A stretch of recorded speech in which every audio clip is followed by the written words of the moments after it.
We have this video. I think this is the video. Let's play it. Oh, God.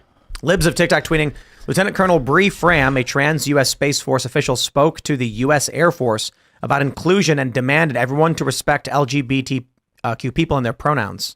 All too often, I hear leaders talk about providing everyone with dignity and respect like it's an aspirational goal. That's not good enough. Dignity and respect is the bare minimum. Wrong. Respect is earned, not given. It's the floor of where we can be. We must set our sights higher and focus on intentional inclusivity because there are still far too many people out there, not just LGBTQ individuals, that feel marginalized, shut out, or discriminated against. So for all of you out there, I ask you to set out your symbols of pride, share your pronouns in your email, particularly if you're a person who doesn't think they need to.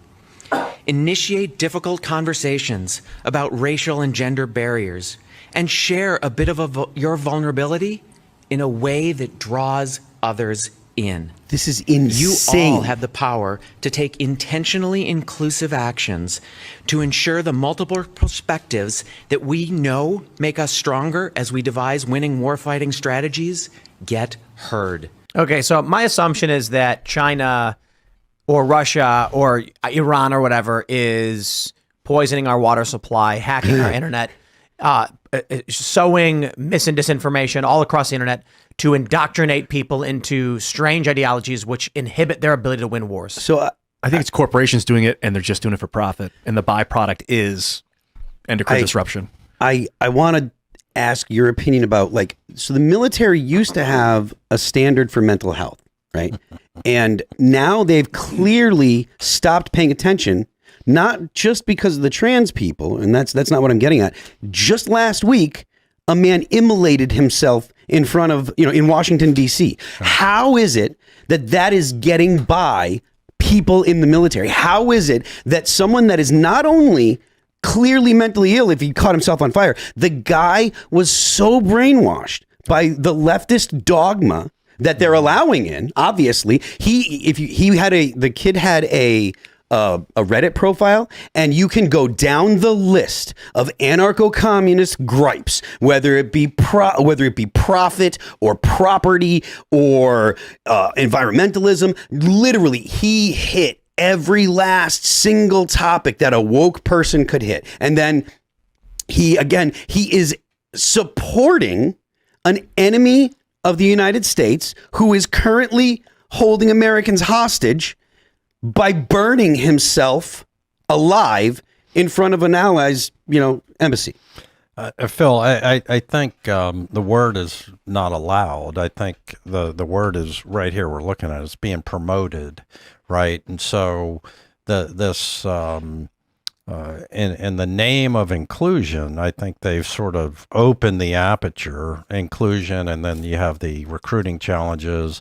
And look, if somebody wants to raise their right hand, I don't care what they dress like, what they do. If they're physically and mentally fit to carry a machine gun or a radio, good on them, let them execute. That's sort of my view. But as an infantry officer, though, do you think that women are as capable in a combat role as dudes?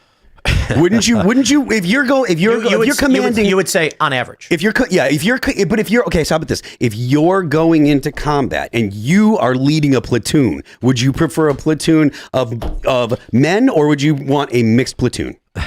I would want the platoon that is able to train together and execute together and carry, do fireman's carries and carry the ammo and all that. And if there are some women in there that can do that, then, whatever. But the bigger picture to me is that this kind of, BS is taking a very fringe piece and it's promulgating a dogma that is part of the recruiting challenge. And so they must be underwriting, they being the senior leadership in DOD, this erosion of values and erosion of unity in the name of 5-10 years from now having more of this. This video is why recruitment is down. Right. Yeah. It is. absolutely. This is it. Yeah. We had that Newsweek poll the other day. 65% they found of 18 to 24 year olds favor Trump. They think Trump is going to do shake this country up for the better. You think those 65 people are going to want to enlist for this? No, I was thinking. But to be, I want to add this real quick. It's not just that. I mean, if you were too young to enlist after 9/11, because a lot of people did when they saw what happened, and then you saw what happened with Iraq and Afghanistan, yeah, you're not going anywhere near that stuff. So there are probably a lot of young people seeing the failures, especially now with Afghanistan, and they're like, I'm not joining that garbage for that, for what? Right. And then you add this on top. I'm not surprised we're seeing what we're seeing. I've often referenced this guy I met. He was a captain. He resigned his commission. He says, I don't want to work out. He wanted to be in there for his career. Stuart Schiller, right? No, I don't remember his name. But we were having dinner, and he said that he was a captain. He intended to be his whole career here. And now he's in his mid-30s, and he's resigned his commission because it's woke. I get it, like national defense, military is national defense. So why are we overseas? And you could say, well, it's like sometimes if you just sit still, you're an easy target for people to come across your border. So you got to go out in forays and fortify the areas around where you live so that those things, the Romans did it. But they'd use that as an excuse to constantly expand. They might attack us later, so let's attack them first. It's not, the argument is it's national defense. That's why they send the military. But like, when people look at it, like it doesn't feel like we're defending ourselves when we're aggressing east through Europe and conquering it. I don't know. It doesn't feel like defense. Yeah. So I'm going to probably get it wrong, but if I remember right, the Constitution says we shall raise an army and we shall maintain a navy, and those two words, I believe, are intentional. You scale the army up and down because the framers were worried about the big land wars going on in Europe and the abuse by the federal government of those big armies to oppress people. The Navy maintained, meaning permanent, protected commerce, helped go overseas and increase the markets for the country.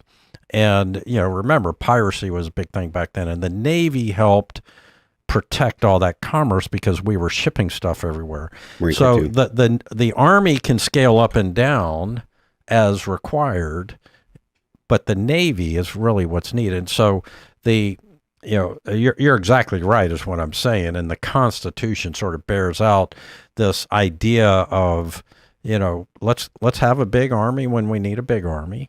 But let's keep the Navy so that we can keep our sea lanes open, we can keep the trade going, we can keep the commerce going. Is the big problem that they've just kept a big army and it's cost the country unfathomable amounts of wealth? The major cost of the country is not military expenditure. The major cost of the country is entitlements. If you talk about the Fed, or you talk about like the debt and stuff like that, it is all driven by the entitlements. Like our unfunded liabilities is where our actual debt is. The amount of money that we spend on the military, while it is large, and especially compared to other countries, it is nothing compared to the amount of money that we have to spend on just servicing the debt. Last year, was the first time that we spent more on servicing the debt than we spent on the United States military.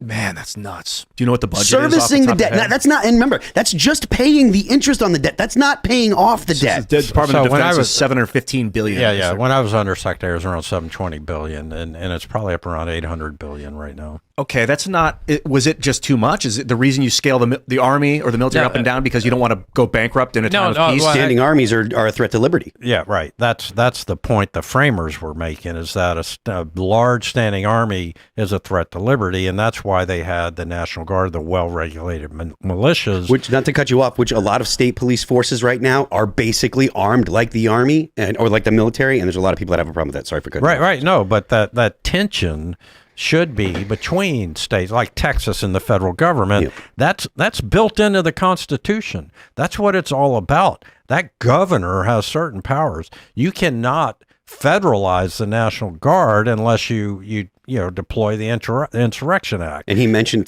tension. That's part of what the Second Amendment is for too. Is part of that tension against right.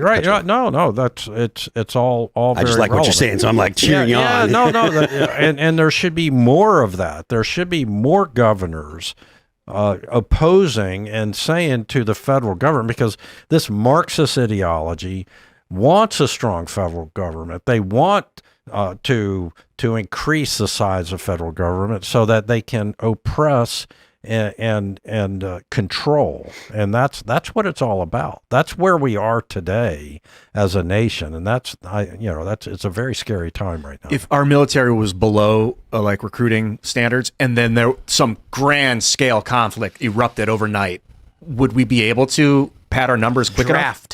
It would be like the draft the next morning, I would imagine, would get signed.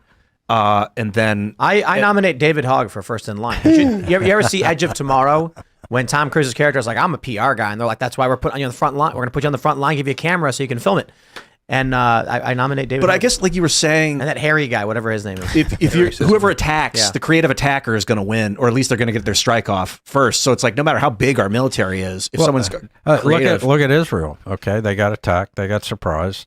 They're shutting down businesses because they're using everybody from 18 to 70 to go defend their country and fight in Gaza and be on the border with Lebanon and fight Hezbollah. I mean, that's an existential threat right there, and people get lost in the politics of all of that. But I've been to the Golan Heights, I've been down to the border with Gaza, I've been into Jerusalem, I've been along the West Bank. So I mean, you talk about a country that every day has to worry about surviving. When Iran says death to Israel, death to the United States, believe them. Believe what they're saying. Don't try to deal with them like this, administration's trying to do. Just believe that they want Israel to not exist and that they want to harm the United States as much as possible. To that point, that was one thing that frustrated me when Barack Obama was in office. He refused to believe the jihadis wanted what they said they wanted. He was constantly saying, well, it's economic, it's because they don't have this or they don't have that. And it's like, when ISIS was around, they put out Dabiq with like literal explanation of this is why it was entitled, this is why we fight you, this is why we hate you, this is why we fight you. And it was like, that's really what they believe. And I feel like liberals can't at all wrap their head around people believing other things. And it's something that I've seen when it comes to like now the whole Marxist stuff, like the philosophy that underlays like our society and the Western society is an Enlightenment philosophy. Whereas Marxism and stuff like that, and especially the LGBTQ stuff and stuff, the philosophy that underlies that is all counter Enlightenment. It all says that it doesn't, it can't interact with reality. And people just don't believe that people think differently to them and have very, very different ways of thinking. To be fair, like, what I was thinking? There are these videos of people getting really angry because their pronouns aren't being respected.